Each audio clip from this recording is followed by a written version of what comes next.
name is Angela Harvey, and actually I changed my presentation a little bit for today. I was going to talk about 2 different states and how they deal with competency to stand trial in juvenile court.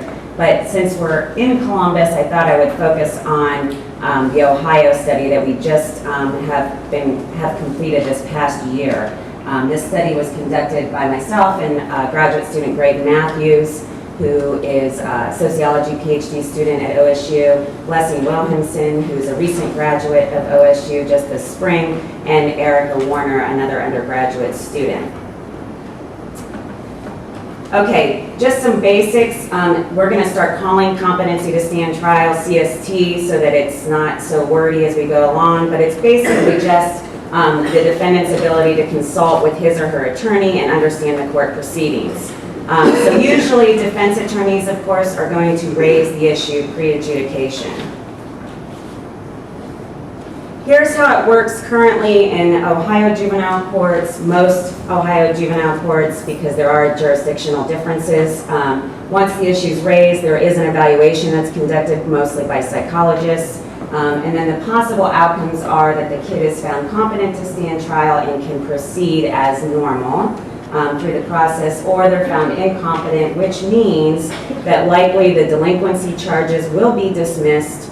And usually in Ohio, what happens, especially if the kid has committed a serious, or is charged with committing a serious offense, a dependency petition is usually filed.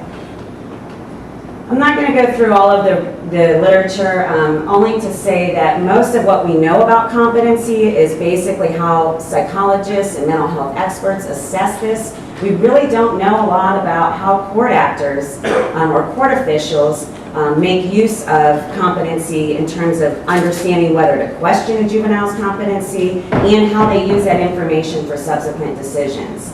So I'm going to talk a little bit about what the process is and how that affects subsequent decisions later on, such as detention prior to getting the evaluation, adjudication, disposition, and even bind over or transfer to the adult court.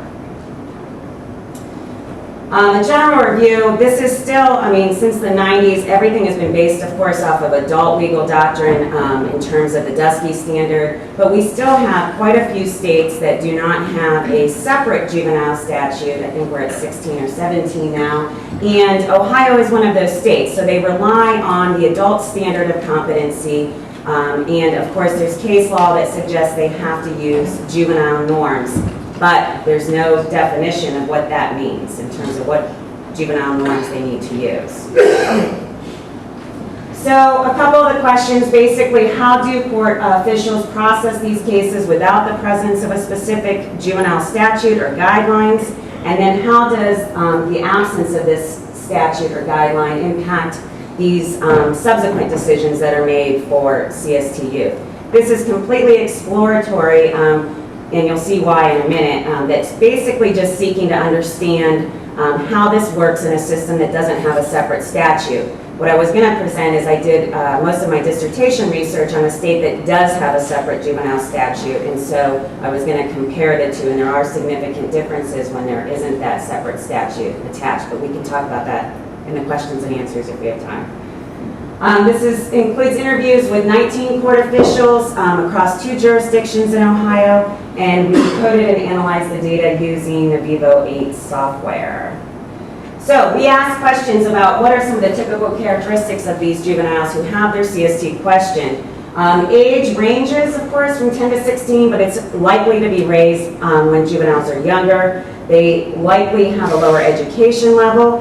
The asterisks mark characteristics that are consistent with who the juvenile court sees in the first place, predominantly males. In the urban county, mostly African American males. In the rural county, mostly white males. And in terms of CPS involvement or children's services involvement, this was also characterized as a likely characteristic of kids they see in the court regardless. But in terms of mental health, they tend to be lower functioning juveniles. In terms of offense characteristics, we asked questions about, do some of these kids have prior adjudications, been on probation? In some cases they do. It's not likely. Most of them it's their first delinquency.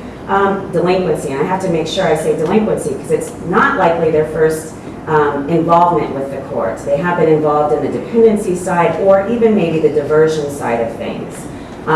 So when they do have prior records, the court officials suggest this is problematic because why wasn't the issue raised previously, and maybe these kids are just manipulating the process in some way to try to get off.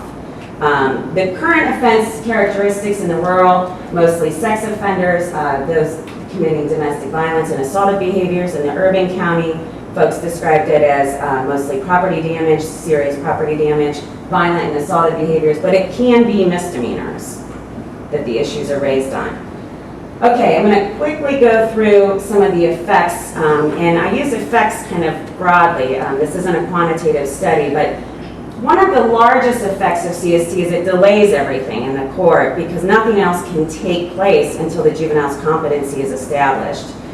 So this delay, though, serves as somewhat of an intervening variable for detention decisions because for kids who are having the issue raised, they need to get these evaluations, and court officials suggest, because the court doesn't know a lot about why the issue is being raised or what maybe the juvenile's concerns are, they are more likely to keep them in detention until these evaluations are conducted.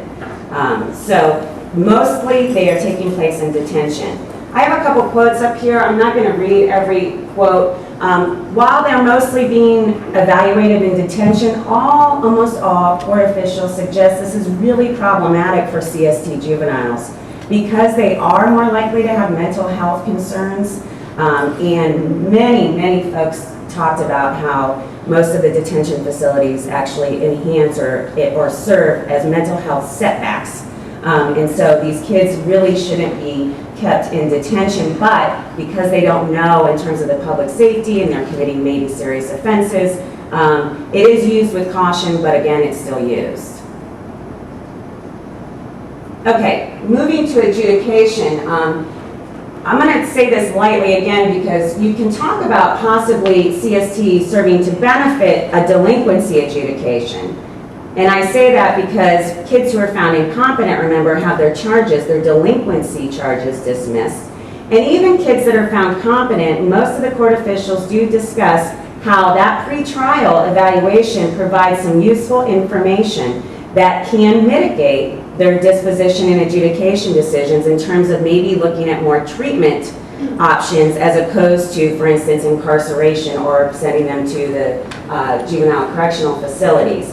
So I say that because it may be a benefit on the delinquency side, but again, remember, a lot of these kids who are found incompetent do have dependency investigations filed or petitions filed, and if they're not already involved in that system. Okay. In terms of prosecutors' views about adjudication, the big issue is the then what, right? So what do we do with these kids? And I'll read part of this is we can do a civil commitment, especially if they're dangerous felons, whatever, to protect the community if they're talking about adults. Juveniles, we don't have any of that. So then the when what is home to mom and dad and we call it a day, the case gets dismissed and we can't prosecute. But the one thing I find so incredibly lacking in juvenile law is that there's a kid out there who's not competent, committing crimes, allegedly, engaging in dangerous behaviors, not only for himself, but for other people or herself, and nothing happens. There's no protective issues. I mean, nobody does anything. And this is basically talking about those kids found incompetent. And then she goes on to talk about, especially in sex offenses, with protecting the community via the Adam Walsh Act. Maybe not, maybe they don't need counseling, but they could still get monitoring by the probation department. They could still need various types of services. So the issue is, if we're going to dismiss the charges, there has to be some kind of mechanism to ensure that they're going back to the community and safe and being safe and protecting the community as well as the juvenile. Moving on to disposition.